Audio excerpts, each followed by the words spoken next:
O novo panorama político afronta mañá xoves a primeira sesión plenaria dende que se fixo efectivo o pacto de goberno entre o Partido Popular e o Partido Socialista. Entre os puntos da orde do día está a delegación das capacidades do Pleno na Xunta de Goberno e a distribución das dedicacións parciais e exclusivas e a súa retribución. Tanto este pacto como o reparto económico foi bastante criticado e de onde o novo goberno defenden a súa postura. Ben, bueno, o pleno de mañá é calquera cousa menos ordinario, non? É un pleno no que comeza unha nova etapa, nova vamos a poñer entre comiñas, non me gusta facer o xesto, pero é así. Unha nova etapa que se parece moito á vella, non? Porque o alcalde segue sendo o mesmo, os responsables das áreas importantes seguen sendo os mesmos e as poucas novidades que hai baseanse máis ben no aspecto económico propio dos concelleiros. Por lo tanto, pois evidentemente vai haber moito que falar deste acordo cambalache, este enxendro de pasteleo que fixeron PP PSOE no Carballiño para bueno, pois enganar, porque non hai outra maneira de dicilo, os seus votantes e a maioría da veciñanza que pedía verros un cambio. Pois sí, non nos dan tregua, tampouco esperábamos menos. Sí que temos coñecemento de que bueno, están informando mal a xente en determinados aspectos.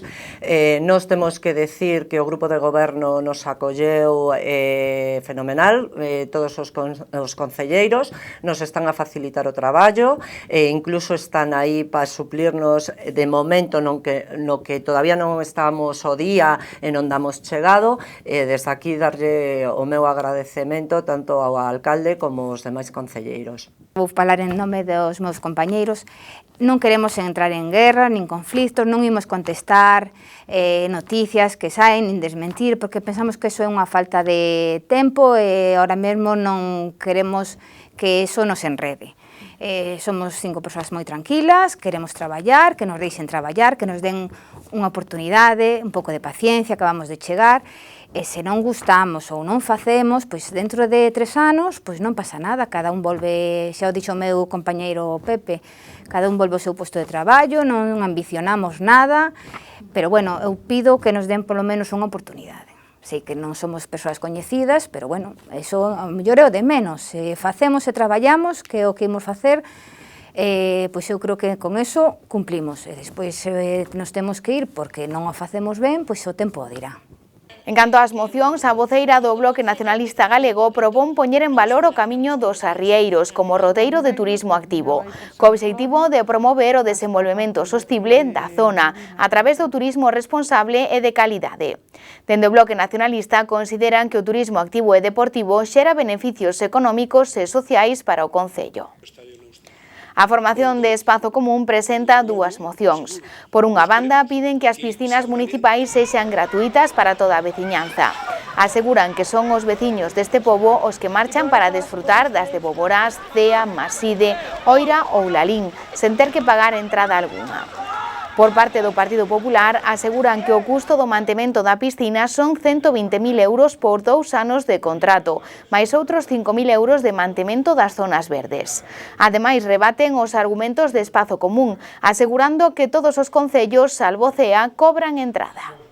Efectivamente, unha moción para falar das piscinas municipais. Creemos que é algo que xa están facendo noutras vilas, noutras cidades, por exemplo Ourense, por exemplo Lalín, onde as piscinas municipais son gratuitas.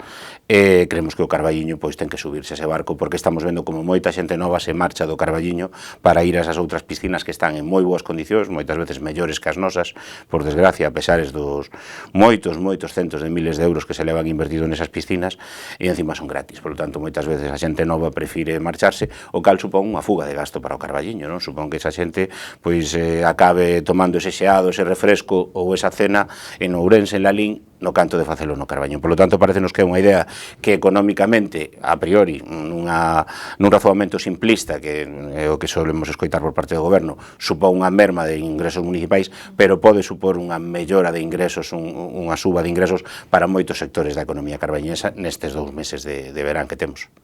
Bueno, pois é certo que Espazo Común saliu a decir que as piscinas nos concellos limítrofes eran gratuitas. Non é certo, hai que decir, e desde o Partido Popular de Carballiño decimos que eso non é certo, que non se debe intentar confundir a xente con información errónea, que o Concello de Boborás ten as piscinas gratuitas o mes de xullo. Como ben é sabido, abriron as instalacións este brao. Patricia decidiu que xullo eran gratuitas, é fenomenal, e a partir de aí vaise cobrar. O Concello de Lalín cobra por ir ás piscinas de Lalín, ten dúas tarifas, maiores e menores, pero hai que contribuir 2 euros, 1 euro. O Concello de Maside tamén cobra por asistir e ir ás piscinas de Maside, menores tamén e maiores de 59 anos, sí que é certo que teñen un bono para os residentes de 10 euros. Tampouco se pode dicir que en Carballiño non son gratuitas, sino que os rapaces menores de 4 anos non pagan por asistir á piscina. Temos unha tarifa en concordancia máis ou menos cos demais concellos, hai a opción de facer bonos que tamén che sae máis barato, e sempre desde o Concello queremos decirle a toda aquela xente que teña dificultades ou que por calquer circunstancia non poda facer fronte a este pago, os servicios sociais están aí, xestionarían os expedientes, poden asistir gratuitamente adultos ou cativos. Claro que ten que haber unha situación acorde pa elo. Por iso que desde o Partido Popular volvemos a insistir que non se pode confundir a xente, que non se lle debe mentir a xente. Tamén piden a transferencia con carácter urxente do Servizo Municipal de Recadación á Deputación Provincial de Ourense. Destacan que a empresa leva 2 anos e medio en precario. Nun dos últimos informes informábase sobre unha da máis posible perda millonaria para o Concello por erros na notificación. Non é normal a estas alturas que uns informes de liquidacións anuais que ten que facer a empresa de recadación e pasar ao Concello todos os anos estén sin facer dentro do 2019. Calquera que siga os plenos sabe que preguntamos polos informes de liquidación de recadación todos os plenos dentro do ano 20. Non está nin o do 19, nin o do 20, nin o do 21, nin o 22, nin o 23. Por lo tanto, a situación claro que é preocupante. Non o decimos nós, nin nos técnicos municipais.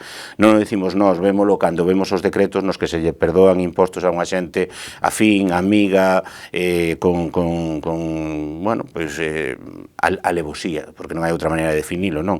Cando tú a un negocio que está aberto, un horario comercial, lle deixas prescribir unha débeda porque non lle podes notificar, estás lle tomando pelo o resto de cidadáns que pagan os seus impostos religiosamente.